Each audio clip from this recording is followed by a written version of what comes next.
What's going on? What's happening? What's happening? Part of my presence YouTube channel. I want to discuss what everyone else is talking about right now. The big event that's going on in social media and all the hip hop blogs and entertainment blogs. It has to do with Joe Budden announcing that he is firing his co-host. At least that was what was announced, right? That he fired Rory and Mal.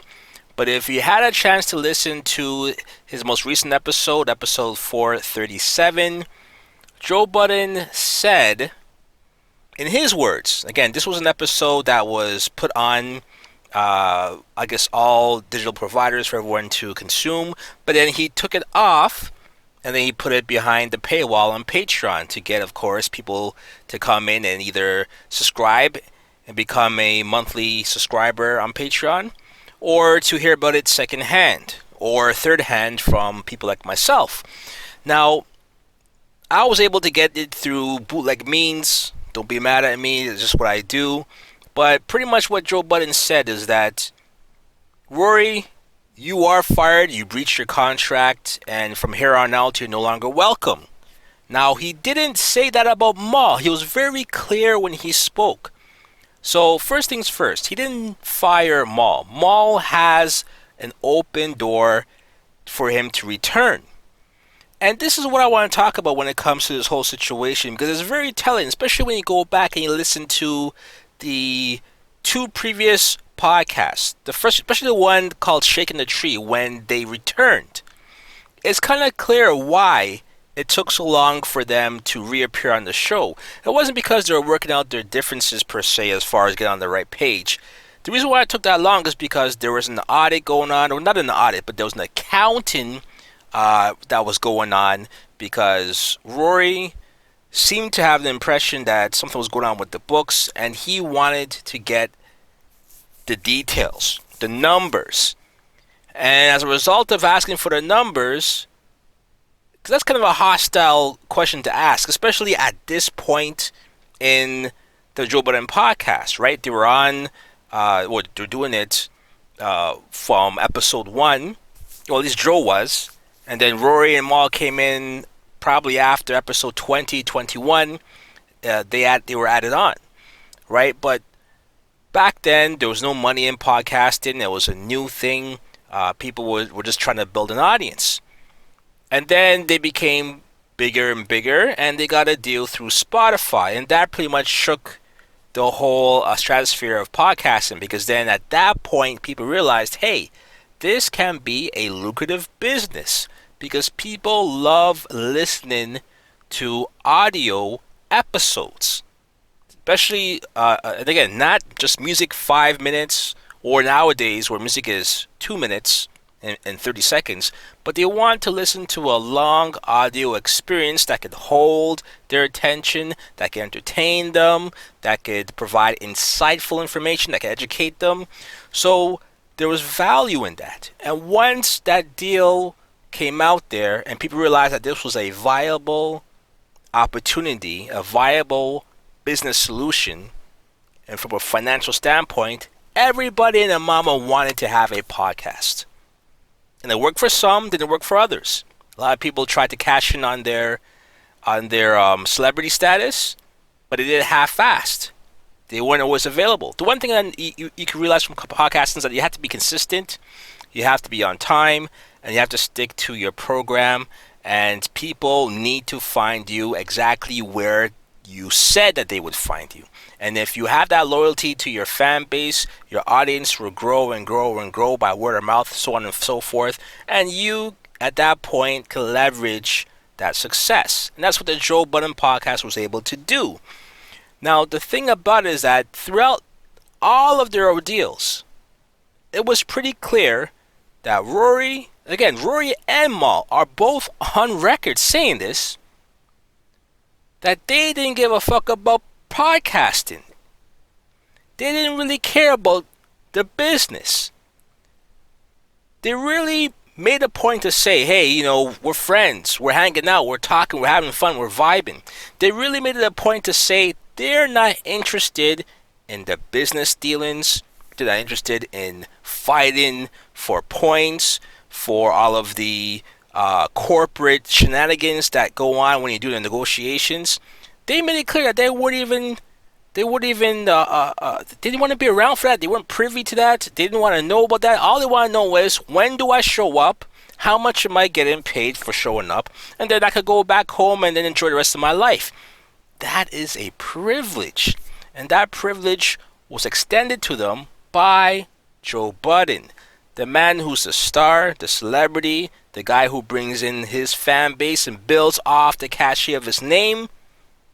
And also for him sticking his neck out there, being involved in the business aspect of it, behind the scenes, getting shit done for the amount of people that he has to provide for.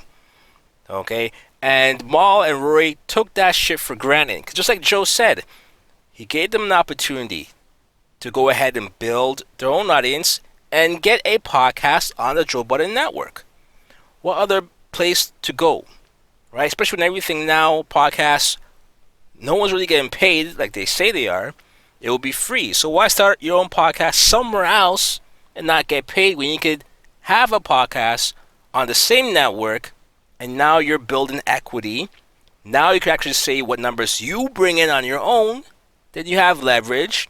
Then you can also, at that point, if things don't work out, you can now branch off and do your own thing, because now you've built your own following.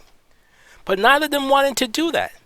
All of them decided either to stay in the same lane that they were in prior to being on a podcast, or they decided to stay on the podcast and just bicker and complain and be sour about the direction that the podcast were seemingly going in.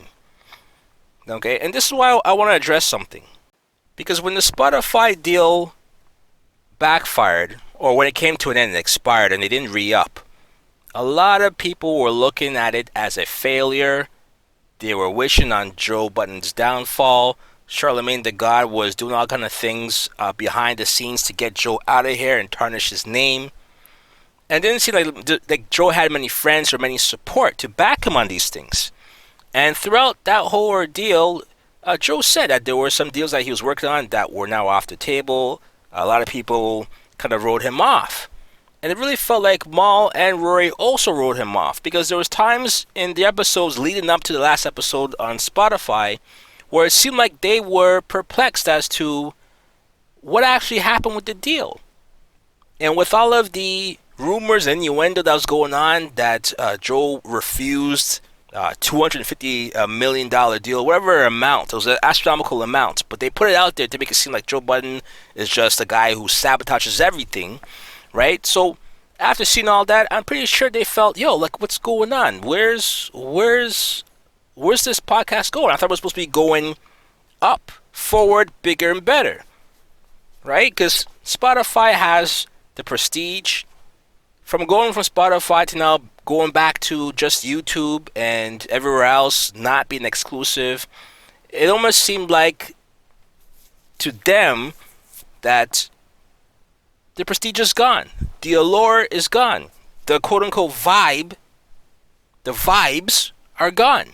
So it's like, yo, what are we doing now? We're back independent. It's like the rapper who blew up was on Def Jam or was on Atlantic, and then the numbers started dwindling, and then at that point, he goes on Koch. Everybody's laughing. Everybody thinks he's, a failure. Meanwhile, Koch is probably getting them more money than they ever got. As far as return on investment, as far as the points, as far as the ownership, the ability to sell their own merch. But everybody's laughing. Just like when 50 Cent laughed at Jim Jones. Not Jim Jones. When he laughed at Cam for going on Koch. Meanwhile, Cam understood the business side of it. That Cam was making money off Koch. Because he has ownership, he has leverage, he has points, all of those things. He has more control. Meanwhile, 50's laughing on Shady and Aftermath, and guess what happened to 50 afterwards? He got screwed over by the major label, and he ended up independent with one of those same distributors, like Koch. I believe it was E1 or it could have been Empire. But he ended up in the same situation that Cameron was many years prior. Right? So people have to be careful when You value the prestige of everything more than you value the actual business side of it. And because Mal and Rory were never there in the business meetings, they were never there trying to gain advertisers, never trying to broker a deal on behalf of Joe and the podcast. If you're not involved on the business side of things, if you're not there going hard in the paint, if you're not there shooting in the gym, doing everything you can to build this platform, either as a collective or as an individual branching out, what right do you have to say, hey, I want ownership? Where's my points? Where's my percentage? Because look, let me tell you something. A lot of people, they do overtime for their employer. They work 80 hours a week. They skip their breaks. They meet deadlines well in advance, but they never ask Ford Motors for ownership of the company. They never do. The most that they do is ask for a raise. And guess what? When you ask for a raise, what's the thing that you must do before you ask for a raise? You show the company your worth, your value. So that way, when you go to them to ask for a raise, and this is 101, if you ever look into what to do when you ask for a raise, or what to do to make sure you're not denied for a raise, they always say, you be the top performer, you add value, you show the company that that they need you. And then once you've established that portfolio, right, you gather all of the details, all of the data, all the stats, and you go to your employer and say, hey, this is what I've been doing. This is what I've done for the company. This is how much money I've made for the company. This is the projections. And this is all I'm being paid. I would like to renegotiate this. I would like to make this amount of money. I believe that my value to this company warrants this additional amount that I'm asking for. And at that point, you're making them an offer that they cannot refuse. And if they decide not to recognize your value, then at that point you could leave. But you're leaving with the understanding that you've done all of these things. So that way you could go to somewhere else and provide the exact same material, and you could get a better deal for yourself elsewhere. But Rory and Mal didn't do that. What they did, they pouted, they complained, they made the vibes weird on the podcast. They actually said that they wanted to fight their boss. Right? Tell me where that flies in corporate America. Right? They sabotage certain episodes. Right? The vibes are completely off in those last two podcasts. Imagine doing all of that and then saying, you know what, I don't think you're paying me the right way. I think there's something off with the accounting and how finances are being handled. I'm going to audit you because I want a raise. If there's any way for you to screw up a negotiation, that is the way to do it, especially when you're already on contract. You're already in the middle of a contract. Again, for anyone who's listening, anyone who's witnessing this, I know people don't understand what it means to be an employer. They don't understand what it means to be a boss, a true boss. Not someone who's self-employed that only has themselves to rely on, that they're the only worker. I'm talking about someone who employs people, who has people on payroll, who has people on insurance, medical, dental, all that good stuff, who's responsible for a team, for people's livelihood. Until you're in that position, you don't know the burden that someone has to go through, and you don't understand how much hours that they've put into the company. People think that when you own a business, you work less. No, you work 10 times more. Because not only do you need to, but you have to live, breathe, eat, sleep, and shit that company because it is yours. And if you don't get moving, popping, and shaking, nothing's going to happen for that company. And Joe put in his life's work into his podcast, into his brand. Rory and Mal was just along for the ride for a short duration of it. So they don't have any right to ask for a raise. in that type of manner. And let me be clear. They were even asking for raise. They were asking for ownership. And according to Joe, they were getting paid a lot more than anybody else in their position across the market. So they were spoiled. So there was some entitlement. That's what I got from all of this. I listened to the DJ Academics live stream that he did later on in the afternoon. I listened to the entirety of Joe Budden's podcast. I listened to the episodes when they returned. I listened to the episode before they left. All of this transpired, and it's very clear to me that those two individuals fucked themselves over with this. And they played, or they overplayed their hand, and Joe saw it from a mile away. And Joe did what he had to do to protect his business, to make sure that his business stays afloat. I don't fault him for getting the two other co-hosts, Ice and Ish, because that's something that he did strategically to show those two that, hey, even if you think you're that significant, I can still run the show without y'all. And thereby removing all of their leverage. Because that was the only leverage that they had. I'm going to protest and back out and leave you hanging. And we want you to stop the show. And lose your money and force you to come back to the table and work with us and get everything straight. That's what I got for the Chick in the Tree episode. But it's not going to work. That's not how you do business. And if you're a friend, you have to separate the business with the pleasure. You have to separate the friendship from the business. You gotta think and act like either an employee or a business owner. Put in the work. Show your value. Have your mall podcast. Mall, create your merch. Since you're into fashion, you paint your fingernails. Do all of those things. Rory, do something in regards to business advertising. Bring an advertiser, bring a company on board. Show your worth. Show that you're actually in and you're invested and you've put in some work, blood, sweat, and tears. Instead of just clocking in and clocking out like an employee. Because if that is all that you're going to bring to the table, then you're going to be treated as an employee.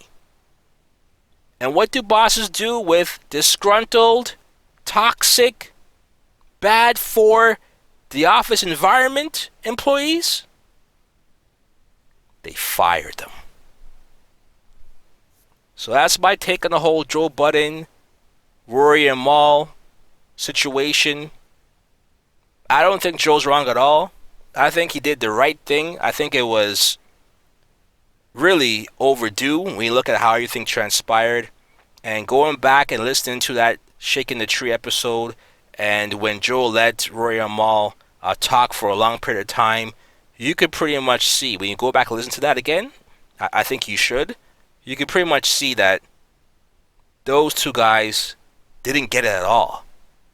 And they didn't understand what was going on. And they really tried to guilt Joe, based on their friendship, to do business on their terms.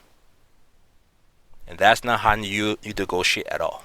That is not how you negotiate at all.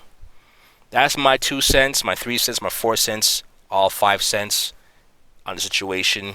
Until next time, my parting words for this is, may your next move be your best move. And after seeing what happened between all these three people, the best move was not made in this situation at all. And big up to Parks because he knows his place. His business is all taken care of. He's put equity in it. It's his studio.